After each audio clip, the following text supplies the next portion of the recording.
Second day ನಾವು ಉಳ್ಕೊಂಡಿದ್ದು blue bell ಅನ್ನೋ home ಸ್ಟೇನಲ್ಲಿ. ಇದಿರೋದು ಮಡಿಕೇರಿನಲ್ಲಿ. ಹೋಗಿದ ತಕ್ಷಣ ಎಲ್ಲರೂ ಸ್ವಿಮ್ಮಿಂಗ್ ಪೂಲಲ್ಲಿ ಬಿದ್ದು ಸ್ವಲ್ಪ ಹೊತ್ತು ಆಟ ಆಡಿದ್ವಿ. ಆಮೇಲೆ ಎಲ್ಲರೂ ಸ್ನಾನ ಮಾಡ್ಕೊಂಡು ಫ್ರೆಶ್ ಅಪ್ ಆದ್ವಿ. ಮೊದಲೇ ಕೋಲ್ಡ್ ಇರೋದ್ರಿಂದ ಥಂಡಿ ಆಗುತ್ತೆ ಅಂತ ಹೇಳಿ ನನ್ನ ಮಕ್ಳುಗಳ ಕೂದಲನ್ನೆಲ್ಲ ನನ್ನ ತಮ್ಮ ಹೇರ್ ಡ್ರೈಯರ್ ಇಂದ ಡ್ರೈ ಮಾಡ್ತಾ ಇದ್ದ. ಫೈರ್ ಕ್ಯಾಂಪ್ ಹಾಕೊಂಡು ಡ್ಯಾನ್ಸ್ ಮಾಡೋದಕ್ಕೆ ಶುರು ಮಾಡಿದ್ವಿ.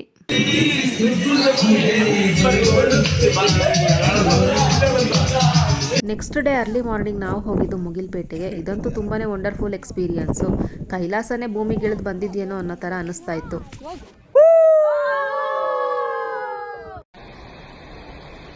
ಅಬ್ಬೆ ಫಾಲ್ಸ್ನ ನೋಡಿಕೊಂಡು ನಂತರ ನಾವು ಹೋಗಿದ್ದು ತಲಕಾವೇರಿಗೆ. ಭಾರತದ 7 ಪವಿತ್ರವಾದ ನದಿಗಳಲ್ಲಿ ಕಾವೇರಿ ನದಿ ಸಹ ಒಂದು. ಇದು ಕಾವೇರಿ ನದಿಯ ಉಗಮ ಸ್ಥಾನವಾಗಿರುತ್ತೆ. ಮತ್ತೆ ಈ ಕಾವೇರಿ ನದಿ ಕನ್ನಡಿಗರ ಜೀವ ನದಿನೂ ಸಹ ಹೌದು. ಭಾಗಮಂಡಲದಲ್ಲಿ ಭಗಂಡೇಶ್ವರನ ದರ್ಶನ ಮಾಡ್ತಾ ತ್ರಿವೇಣಿ ಸಂಗಮ ನೋಡೋ ಅಷ್ಟರಲ್ಲಿ ಸಂಜೆ ಆಗೇ ಹೋಯ್ತು. ಫೋನ್ ಸ್ವಿಚ್ ಆಫ್ ಇದ್ದಿದ್ರಿಂದ ಅಲ್ಲಿ ನಾನು ವಿಡಿಯೋ ಮಾಡೋಕ್ಕಾಗಲಿಲ್ಲ. ರಾಜಸೀಟ್ಗೆ ಹೋಗಿ ಸನ್ಸೆಟ್ನ ನೋಡೋಣ ಅಂತ ಅಂದ್ಕೊಂಡ್ವಿ. ಬಟ್ ಇಲ್ಲಿ ತುಂಬಾನೇ ಫಾಗ್ ಇದ್ದಿದ್ರಿಂದ ಯಾವ ಸನ್ಸೆಟ್ಟು ನೋಡೋಕ್ಕಾಗಲಿಲ್ಲ. ಬಟ್ ವೆದರ್ ಅಂತೂ ತುಂಬಾನೇ ಕೂಲ್ ಆಗಿತ್ತು. ಇಲ್ಲಿಗೆ ನಮ್ಮ ಫ್ಯಾಮಿಲಿ ಟ್ರಿಪ್ ಎಂಡ್ ಆಯಿತು. ಈ ವಿಡಿಯೋ ನಿಮಗೆ ಇಷ್ಟ ಆಗಿದ್ರೆ ಲೈಕ್ ಮಾಡಿ.